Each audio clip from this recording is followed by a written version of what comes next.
How to create a YouTube channel.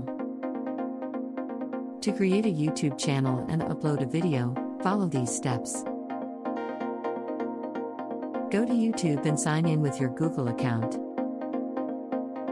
If you don't have a Google account, you'll need to create one. Click on the camera icon in the top right corner of the page, then select Go to Creator Studio from the drop-down menu. In the left sidebar, click on Create and then select Channel.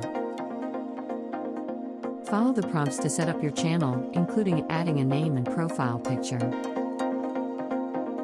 Once your channel is set up, click on the camera icon in the top right corner again and select Upload Video from the drop-down menu. Select the video file you want to upload from your computer. Add a title, description, and tags for your video. You can also select a thumbnail image to represent your video. Click Publish to make your video live on your channel. Keep in mind that YouTube has some content guidelines and policies that you should familiarize yourself with before uploading videos. You can find more information about these guidelines in YouTube's Help Center.